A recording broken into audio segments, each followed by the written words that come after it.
동원산업하면 딱 참치캔 떠오르시죠? 근데 만약에 그 참치캔 회사가 전기차 배터리랑 스마트 항만, 이런 미래 산업의 핵심 플레이어가 되고 있다면 어떠세요? 오늘 우리가 아는 그 동원산업, 그 이상의 진짜 가치를 한번 파헤쳐 보겠습니다. 자, 그럼 바로 본론으로 들어가 볼까요? 이 이야기의 핵심을 꿰뚫는 질문 하나 던져볼게요. 참치캔의 제왕이 전기차 배터리 소재 사업에 뛰어들었다? 이게 말이 되는 소린가 싶죠? 바로 이 지점이 동원산업의 현재 가치와 미래 잠재력을 가르는 가장 중요한 포인트가 됩니다. 좋습니다. 오늘 이 5가지 단계를 따라서 동원산업의 A부터 Z까지 싹 훑어볼 겁니다. 이 회사의 단단한 기반부터 미래를 바꿀 성장 동력, 그리고 우리가 꼭 알아야 할 숨겨진 리스크까지 투자의 맥을 제대로 짚어보죠. 자, 첫 번째, 우리가 마트에서 보는 그 참치캔 너머의 동원산업의 진짜 모습은 과연 어떨까요? 한번 들여다보겠습니다. 동원산업의 가장 강력한 무기, 바로 수직 계열화입니다. 이게 뭐냐면요, 쉽게 말해 바다에서 참치를 잡는 것부터 가공해서 캔에 담고 우리 식탁에 오르기까지 모든 과정을 동원산업이 직접 다 한다는 거예요. 이러면 원가도 아끼고 공급망도 안정적이죠. 다른 회사가 절대 쉽게 따라올 수 없는, 뭐랄까, 거대한 성벽 같은 겁니다. 이거 보세요. 우리가 흔히 동원은 참치 회사 이렇게 생각하잖아요. 근데 실제 매출을 뜯어보면 이야기가 완전히 달라집니다. 물론 식품이 제일 크긴 한데 거의 3분의 1이 물류나 포장재 같은 아주 안정적인 B2B 사업에서 나와요. 그러니까 단순한 식품 회사가 아니라 종합 산업그룹에 가깝다는 거죠. 참치캔 시장 점유율 81.4%? 이건 뭐 거의 독점 수준이죠. 근데 이게 다가 아니에요. 죽, 김, 치즈까지 여러 분야에서 시장을 꽉 잡고 있습니다. 여기서 나오는 안정적인 현금, 이게 바로 앞으로 우리가 얘기할 엄청난 미래 사업에 투자할 수 있는 실탄이 되는 겁니다. 아주 중요해요.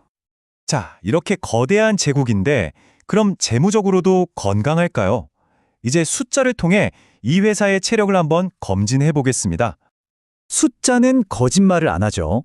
매출도 꾸준히 늘고 있는데 진짜 주목해야 할 건 바로 영업이익입니다. 2분기에만 57%가 넘게 뛰었어요. 이건 그냥 물건을 많이 팔아서가 아니라 사업 자체가 아주 알짜가 되고 있다는 뜻이거든요. 본업이 정말 튼튼하다는 강력한 증거죠. 보통 회사가 막 성장하고 투자하면 빚도 같이 늘어나기 마련이잖아요. 근데 동원산업은 완전히 반대로 가고 있습니다. 보세요. 대규모 투자를 계속하는데 부채 비율은 오히려 뚝 떨어졌어요. 이건 회사가 미래를 준비하면서도 재무 안정성을 얼마나 철저하게 관리하고 있는지 보여주는 대목입니다. 투자자 입장에선 굉장히 든든한 부분이죠. 자, 이렇게 단단한 기반 위에서 동원산업의 미래 성장은 과연 어디서 나올까요? 여기서부터가 오늘 이야기의 하이라이트입니다. 정말 흥미진진해질 거예요. 동원산업이 회사의 운명을 걸고 있는 3가지 미래 먹거리입니다. 첫째, 전기차 배터리 소재. 둘째, 땅 위에서 키우는 육상 연어 양식. 그리고 셋째, 로봇이 일하는 자동화 스마트 항만.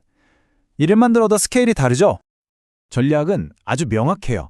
뭐냐면 참치캔 팔아서 번 돈으로 회사의 DNA를 아예 바꾸겠다는 겁니다. 전통식품 기업에서 고부가치를 내는 기술, 그리고 물류 기업으로 변신하겠다는 거죠.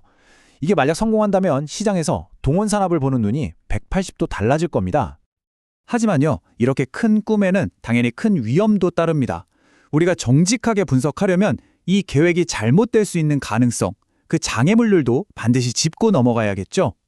리스크는 크게 2가지입니다. 외부적으로는 참치 가격이나 환율처럼 통제하기 어려운 변수들이 있고요.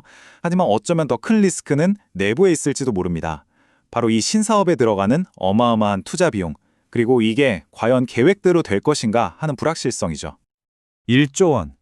감이 오시나요? 이 돈이 아까 말한 신사업 3개 중 단 하나, 육상연어 양식 사업에 들어갈 걸로 추정되는 비용입니다. 처음 예상했던 것보다 3배 이상 늘어난 금액이에요. 정말 엄청난 베팅이죠. 그래서 핵심은 이겁니다. 이 1조 원짜리 거대한 도박이 실패할 수도 있는 상당한 위험을 안고 있다는 거죠. 만약에 이 프로젝트가 엎어지면 회사 전체가 휘청일 수 있어요. 사실 이게 바로 지금 동원산업 주가를 짓누르고 있는 가장 큰 족쇄이기도 합니다. 자, 이제 모든 조각을 한번 맞춰봅시다. 동원 산업의 강점과 리스크, 그리고 숫자들을 다 종합해서 지금 이 시점에서 동원 산업이 과연 매력적인 투자 대상인지 최종 결론을 내려보겠습니다. 자, 이 표를 한번 보세요. 특히 PBR, 주가 순자산 비율을 주목해야 하는데요. 0.44배죠. 이게 무슨 뜻이냐면 정말 쉽게 설명해서 만약에 동원 산업이 지금 망해서 모든 자산을 다 팔아서 주주들한테 나눠준다고 쳐요. 그러면 1,000원짜리 자산을 440원에 살 수 있다는 뜻입니다. 한마디로 회사의 가치에 비해 주가가 엄청나게 싸다는 거죠. 안전마진이 확보된 상태라고 볼 수 있습니다. 이게 뭘 의미할까요? 현재 주가에는 아까 우리가 걱정했던 그 1조 원짜리 리스크 같은 것들이 이미 다 반영이 되어 있다는 겁니다. 반면에 신사업이 성공했을 때 그 엄청난 잠재력은 거의 계산에 넣지 않았을 가능성이 높다는 거죠. 결국 동원산업 투자는 이 저울질의 문제입니다. 한쪽 저울에는 압도적인 시장 지배력, 안정적인 본업, 그리고 극심한 저평가라는 매력이 있고요. 다른 쪽 저울에는 1조 원짜리 신사업이라는 거대한 불확실성이 딱 버티고 있는 거죠. 투자자로서 우리는 이 둘 중 어디에 더 무게를 둘지 결정해야만 합니다. 그래서 많은 분석가들이 내놓는 최종 투자 의견이 매수입니다. 그 근거는 바로 이 비대칭적 기회라는 개념 때문인데요. 이게 뭐냐면 지금 주가에서 떨어질 위험보다 만약 신사업이 잘 풀렸을 때 올라갈 수 있는 보상이 훨씬 더 크다고 보는 겁니다. 즉, 손해볼 확률보다 이익 볼 확률이 훨씬 유리한 구간이라는 판단인 거죠. 자, 그래서 마지막으로 이 질문을 던지면서 마무리하겠습니다. 동원산업의 이야기는 전통적인 거인이 미래를 향해 거대한 도약을 시도하는 그런 서사입니다. 그리고 우리 투자자들에게 주어진 질문은 바로 이것입니다. 과연 그 찬란한 미래의 가능성이 지금 눈앞에 보이는 1조 원짜리 위험을 감수할 만큼의 가치가 있는가? 그 판단은 결국 여러분 각자의 몫입니다.